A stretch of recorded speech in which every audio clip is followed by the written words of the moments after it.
যোৰহাটত ইছলামৰ সাংস্কৃতিক দিশ গ্ৰন্থ উন্মোচন। যোৰহাট চেণ্ট্ৰেল ক্লাবত ইছলামৰ সাংস্কৃতিক দিশ শীৰ্ষক গ্ৰন্থখন উন্মোচন কৰা হয়। এই গ্ৰন্থখন মহম্মদ মাৰ্মাদিউক পিক টহলৰ ইংৰাজী গ্ৰন্থ দ্য কালচাৰেল ছাইড অফ ইছলামৰ অসমীয়া অনুবাদ। ডক্টৰ নুৰুল আমিনে গ্ৰন্থখন অনুবাদ কৰি ইছলাম ধৰ্মৰ দৰ্শন, সংস্কৃতি আৰু জীৱন পদ্ধতিৰ গভীৰ দিশবোৰক অসমীয়া পাঠকৰ মাজলৈ লৈ আহিছে। বিশেষ উন্মোচনী সভাখনিত সভাপতিত্ব কৰে ডিব্ৰুগড় বিশ্ববিদ্যালয়ৰ অৱসৰপ্ৰাপ্ত অধ্যাপক ডক্টৰ আদিল উল য়াছিনে। গ্ৰন্থখন উন্মোচন কৰে নগাঁৱৰ কামপুৰ মহাবিদ্যালয়ৰ অৱসৰপ্ৰাপ্ত অধ্যাপক মহিউদ্দিন আহমেদে। এই অনুষ্ঠানতেই ইউনিকা প্ৰশাসনৰ স্বত্বাধিকাৰী ডক্টৰ ৰফিক আহমেদ আৰু বিভিন্ন স্থানৰ বিভিন্নগৰাকী গণ্যমান্য ব্যক্তি উপস্থিত থাকে। ডক্টৰ নুৰুল আমিনে অনুবাদ কৰা মহম্মদুল পিকটহলৰ যিখন কালচাৰেল ছাইড অফ ইছলাম, তাক নুৰুল আমিনে অসমীয়ালৈ ইছলামৰ সাংস্কৃতিক দিশ নাম দি অনুবাদ কৰিছে। আৰু এই কিতাপ মই আজি উন্মোচন কৰি যাতে মহম্মদুল পিকটহলৰ তেওঁৰ ইছলামৰ প্ৰতি থকা যি আন্তৰিকতা আৰু যি গভীৰ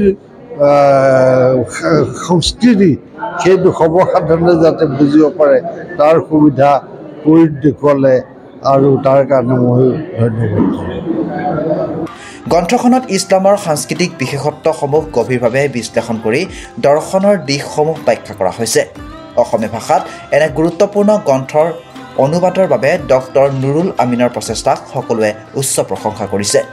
যোৰহাটৰ পৰা অনুপম বৰাৰ ৰিপৰ্টাৰ লাইভ অসম। আচলতে আজিৰ প্ৰায় 100 বছৰ আগতেই এজন বিশিষ্ট পণ্ডিত মাৰ্মাদিউক পিকটহলে ইছলামৰ বিভিন্ন দিশ সম্পৰ্কে যিকেইটা ভাষণ প্ৰদান কৰিছিল সেই সময়ৰ মাদ্ৰাজত, সেই ভাষণকেইটা আচলতে ইছলামৰ ধৰ্মীয় দিশত বাহিৰে সাংস্কৃতিক যিকেইটা দিশ, সেই দিশকেইটাক বিশ্লেষণ কৰি মানুহৰ আগত দাঙি ধৰিছিল।